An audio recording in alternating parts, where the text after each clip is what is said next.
നോക്കൂ, നമ്മുടെ ചോദ്യം കേരളത്തിന് CAA നേരിടാൻ കഴിയുമോ എന്നുള്ളതാണ്. നേരിടാൻ കഴിയും എന്നാണ് എന്റെ അഭിപ്രായം. അതിന്റെ കാരണം എന്താ വെച്ചാൽ, ഇതിപ്പോ ഈ പൗരത്വ പ്രശ്നം എന്ന് പറയുന്നത് കേന്ദ്രത്തിന്റെ ഒരു സബ്ജക്റ്റ് ആണെന്നും അതുകൊണ്ട് കേന്ദ്രം പറയുന്നത് എല്ലാ സംസ്ഥാനങ്ങളും അങ്ങ് അംഗീകരിച്ചു കൊള്ളണമെന്നും ഒക്കെ ഉള്ളൊരു നറേഷൻ BJP ഇങ്ങനെ പ്രചരിപ്പിച്ചുകൊണ്ടിരിക്കുന്നുണ്ട്. അതിന്റെ ഭാഗമായിട്ടാണല്ലോ ഇന്നിപ്പോ കെ സുരേന്ദ്രൻ വന്നിട്ട് പബ്ലിക്കായിട്ട് പറയുന്നത് പിണറായി വിജയന് സ്ത്രീധനം കിട്ടിയതൊന്നുമല്ലല്ലോ കേരളം എന്ന്. അത്തരം വിഡ്ഢി പ്രസ്താവനകൾ അതൊരു വശത്ത് നിൽക്കണമെന്ന്. അത് സ്ത്രീധനം ഒക്കെ നിരോധിക്കപ്പെട്ടിട്ടുള്ള ഒരു സമൂഹമാണ് നമ്മുടെ. അത്തരം വാക്കുകളൊന്നും തന്നെ പൊതുസമൂഹത്തിൽ ഉപയോഗിക്കാൻ പാടില്ലാത്തതാണ്. എന്റെ വിഷയം, സുരേന്ദ്രന് മനസ്സിലാകാത്തൊരു കാര്യമുണ്ട്. ഇത് ഇന്ത്യ എന്ന് പറയുന്ന രാജ്യം 28 സംസ്ഥാനങ്ങളും 8 കേന്ദ്രഭരണ പ്രദേശങ്ങളും ഉൾപ്പെട്ടൊരു ഫെഡറൽ സ്ട്രക്ചറാണ്. അതിന് ഓരോ സംസ്ഥാനത്തിനും അതിൻ്റെതായിട്ടുള്ള ഐഡന്റിറ്റി ഉണ്ട്, അതിൻ്റെതായിട്ടുള്ള ഇൻഡിപെൻഡൻസും ഉണ്ട്. എന്നാൽ നമ്മളൊരു രാജ്യമായി നിൽക്കുകയും പൊതുഭരണഘടനയെ അംഗീകരിക്കുകയും ചെയ്യുന്നു. ഇവിടുത്തെ പ്രശ്നം എന്താണെന്ന് വെച്ചാൽ, ഈ ഫെഡറൽ സ്ട്രക്ചറിന് എതിരായിട്ട് ഏത് നിയമം വന്നാലും അത് സംസ്ഥാന സർക്കാരുകൾ റാറ്റിഫൈ ചെയ്യണം. അങ്ങനെ ഒരു വകുപ്പ് കൂടിയുണ്ട് നമ്മുടെ ഭരണഘടനയിൽ.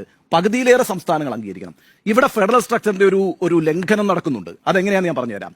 ഇപ്പോൾ പുതുതായിട്ടൊരു കമ്മിറ്റി ഉണ്ടാക്കിയിരിക്കുകയാണ്. ആ കമ്മിറ്റി ഉണ്ടാക്കിയിരിക്കുന്നത് പൂർണ്ണമായും എംപവർ ചെയ്തിരിക്കുന്നത് യൂണിയൻ ഗവൺമെന്റ് ആണ്. ഒരു സെൻട്രലൈസ്ഡ് കമ്മിറ്റിയാണ് ഈ കാര്യങ്ങൾ തീരുമാനിക്കുക. നേരത്തെ എങ്ങനെയായിരുന്നു ഈ കാര്യങ്ങൾ തീരുമാനിച്ചുകൊണ്ടിരുന്നത്? ജില്ലാ കളക്ടർമാരായിരുന്നു അധികാരികൾ. ജില്ലാ കളക്ടർമാരൊക്കെ പോയിട്ടാണ് ഈ ആപ്ലിക്കേഷൻ കൊടുക്കേണ്ടത്. അവരാണ് ഇത് പ്രോസസ് ചെയ്തുകൊണ്ടിരുന്നത്. ആ അർത്ഥത്തിൽ അത് സംസ്ഥാനത്തിന്റെ കീഴിൽ പരിശോധിക്കപ്പെട്ടുകൊണ്ടിരുന്ന ഒരു കാര്യമാണ്. ഇന്നിപ്പോ ഇന്ദിരാ ജയ്സിംഗിനെയൊക്കെ പോലുള്ള വളരെ പ്രശസ്തരായിട്ടുള്ള അഭിഭാഷകർ അടുത്ത ദിവസങ്ങളിൽ സുപ്രീം കോടതിയിൽ ഉന്നയിക്കാൻ പോകുന്ന വളരെ പ്രധാനപ്പെട്ട ഒരു കാര്യമാണിത്. ഇത് നമ്മുടെ ഫെഡറൽ സ്ട്രക്ചറിനെ ബാധിക്കുന്ന ഒരു കാര്യമായതുകൊണ്ട് ഇത് സംസ്ഥാന നിയമസഭകൾ കൂടി പാസ്സാക്കണം, അംഗീകരിക്കേണ്ടതുണ്ട് എന്നൊരു വാദമുഖം വരും. അത് ചെറിയ കാര്യമല്ല.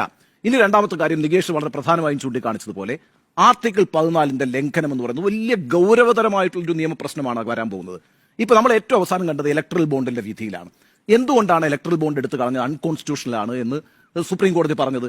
ഒറ്റ കാര്യമേ ഉള്ളൂ, രാഷ്ട്രീയ പാർട്ടികൾക്ക് ആര് ഫണ്ട് ചെയ്തുകൊണ്ടിരിക്കുന്നു എന്നറിയാനുള്ള അവകാശം പൗരന്മാർക്കുണ്ട്. അവിടെ റൈറ്റ് ടു ഇൻഫർമേഷൻ എന്ന് പറയുന്നത് ഭരണഘടനയുടെ അടിസ്ഥാന തത്വങ്ങളിൽ ഒന്നാണ്. അത് ലംഘിക്കപ്പെടുന്നത് കൊണ്ടാണ് ഇലക്ട്രൽ ബോണ്ട് അൺകോൺസ്റ്റിറ്റ്യൂഷണലാണ് എന്ന് പറഞ്ഞത്. സമാനമാണ് ഇവിടുത്തെ സ്ഥിതി. നമ്മുടെ ആർട്ടിക്കിൾ 14 പറയുന്നത് നിയമത്തിനു മുമ്പിൽ എല്ലാവരും തുല്യരാണ് എന്നാണ്, ഇക്വാലിറ്റി ബിഫോർ ലോ. ഇതാണ് ആർട്ടിക്കിൾ 14 പറയുന്നത്. ഇവിടെ പുതിയ നിയമം അനുസരിച്ച് ഒരു ഹിന്ദുവും ഒരു മുസ്ലിമും നിയമത്തിന്റെ മുമ്പിൽ ചെന്ന് പൗരത്വം ആവശ്യപ്പെട്ടാൽ ഒരു നിയമം ഈ മുസ്ലിമിനെ അകറ്റി നിർത്തുകയും മറ്റൊരു നിയമം അതിന്റെ ആനുകൂല്യം ഹിന്ദുവിന് ലഭിക്കുകയും ചെയ്യും. അങ്ങനെ 2 നിയമങ്ങൾ വരും. അത് സാധ്യമല്ല. ഈ ആർട്ടിക്കിൾ 14 പ്രകാരം നിയമത്തിനു മുമ്പിൽ എല്ലാവരും തുല്യരാണ് എങ്കിൽ പുതിയ റൂള് അതിനെ ലംഘിക്കുന്നു എന്നുള്ളതാണ്. അതുകൊണ്ട് തന്നെ ഇത് ഭരണഘടനയ്ക്ക് എതിരായിട്ടുള്ള കാര്യമായതുകൊണ്ട് വളരെ ശക്തമായി തന്നെ സുപ്രീം കോടതിയിൽ ഇത് ചലഞ്ച് ചെയ്യപ്പെടും എന്ന കാര്യത്തിൽ എനിക്ക് സംശയമില്ല. അതുകൊണ്ട് തന്നെ ഈ 2 കാര്യങ്ങളും വെച്ച് വളരെ പെട്ടെന്നൊന്നും ഇത് നടപ്പാക്കാൻ കഴിയുന്ന ഒരു പ്രശ്നമേലെ 200 ഹർജികളുണ്ട്. അതൊക്കെ നാളെ മുതൽ പരിഗണിച്ചു തുടങ്ങും എന്നാണ് പറയുന്നത്. ശക്തമായ വാദങ്ങൾ എല്ലാവരും ഉയർത്തും എന്ന് മാത്രമല്ല, നോക്കൂ, DMK ഇത് അംഗീകരിക്കുന്നുണ്ടോ? DMK ഭരിക്കുന്നുണ്ടല്ലോ തമിഴ്നാട്. വെസ്റ്റ് ബംഗാൾ ഇത് അംഗീകരിക്കുന്നുണ്ടോ? മമതാ ബാനർജി ആണല്ലോ. വേറെ പാർട്ടികളാണ് ഞാൻ ഈ പറയുന്നത്, CPM മാത്രമല്ല. അതേപോലെ ഓരോ സ്ഥലത്തും BRS, ഭാരതീയ രാഷ്ട്രസമിതി, ഇപ്പൊ BJPയുടെ സഖ്യകക്ഷിയാണ്. പക്ഷെ ഭാരതീയ രാഷ്ട്രസമിതി ഇതിനെതിരാണ്. കാരണം എന്താ? ഹൈദരാബാദ് പോലുള്ള പ്രദേശത്ത് വലിയ രീതിയിൽ മുസ്ലിം വോട്ടുണ്ട്, പോപ്പുലേഷൻ ഉണ്ട്. സമാജ്വാദി പാർട്ടി അംഗീകരിക്കുന്നുണ്ടോ? ഇന്നിപ്പം നിതീഷ് കുമാർ BJPയുടെ സഖ്യകക്ഷിയാണല്ലോ. നിതീഷ് കുമാറിന് ഇത് അംഗീകരിക്കാൻ കഴിയുമോ?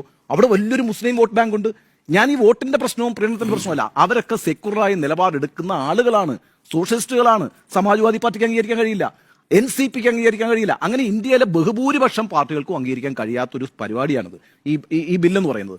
അതുകൊണ്ട് ഇത് എളുപ്പത്തിൽ പാസ്സാക്കി കൊണ്ടുവരിക എന്ന് പറയുന്നത് സാധ്യമായിട്ടുള്ള ഒരു കാര്യമല്ല. അതുകൊണ്ട് ഞാൻ ഈ കാര്യം ഒരു വലിയ നിയമപ്രശ്നമായി തന്നെ ഇന്ത്യയിൽ രൂപപ്പെടുമെന്ന് വിചാരിക്കുന്നു. ഇനി CPMന് ഇത് കേരളത്തിൽ ഇത് നേരിടാൻ കഴിയുമോ എന്ന് ചോദിക്കുമ്പം, കേരളം പല കാര്യങ്ങൾക്കും രാജ്യത്തിന് മാതൃകയായിട്ടുള്ള സംസ്ഥാനമാണ്. ആശയ നിർമ്മാണം എന്ന് പറയുന്നത് വളരെ പ്രധാനപ്പെട്ട ഒരു കാര്യമാണ്. ഇപ്പം കർഷക സമരം ഇന്ത്യയിൽ രൂപപ്പെട്ടു 2020. ആ കർഷക സമരം ഒരു ചെറിയ സമരമായിരുന്നു. ആ സമരത്തെ ഇന്ത്യയുടെ ശ്രദ്ധയിലേക്ക് കൊണ്ടുവന്ന് എല്ലാ രാഷ്ട്രീയ പാർട്ടികളെ അതിന്റെ പിന്നിൽ അണിനിരത്തുന്നതിന് ഇടതുപക്ഷം, പ്രത്യേകിച്ച് CPM എടുത്തിട്ടുള്ള ഒരു മുൻകൈയുണ്ട്. ആ പ്രശ്നം വലിയൊരു പ്രശ്നമാക്കി മാറ്റുകയും അത് പൊതുസമൂഹത്തിന് മുമ്പിൽ അവതരിപ്പിക്കുകയും അങ്ങനെ കർഷക പ്രക്ഷോഭത്തിന് വലിയ പിന്തുണ ഉണ്ടാക്കാനും CPMന് കഴിഞ്ഞിട്ടുണ്ട്, ഇടതുപക്ഷ പാർട്ടികൾക്ക് കഴിഞ്ഞിട്ടുണ്ട്. അവരാണ് അതിന്റെ യഥാർത്ഥത്തിൽ പിന്നിൽ നിന്ന് വലിയ ശക്തിയായി നിന്നിരുന്നത്. ഇന്നത്തെ ദിവസത്തിന്റെ പ്രത്യേകത അറിയാമോ? മാർച്ച് 12 കഴിഞ്ഞ വർഷം മാർച്ച് 12 ഇന്ത്യയിൽ ഒരു വലിയ സമരം നടന്നു. ബോംബെയിൽ നാസിക്കിലേക്ക് ഒരു ഫുട് മാർച്ച് ഉണ്ടായിരുന്നു. CPM നേതൃത്വം കൊടുത്തൊരു സമരമാണ്, കർഷകരുടെ സമരമാണ്. കഴിഞ്ഞ ഒരു വർഷം മുമ്പ് ലക്ഷക്കണക്കിന് ആളുകൾ പങ്കെടുത്തു. ഒരു വർഷം കൃത്യം മാർച്ച് 12 ഇന്ന്. ഈ രീതിയിൽ രാജ്യത്തുണ്ടാകുന്ന കാർഷിക പ്രശ്നങ്ങൾ, വിലക്കയറ്റം, തൊഴിലില്ലായ്മ, NCERTയുടെ ഇഷ്യൂടെ ആരാ കൊണ്ടുവന്നത്?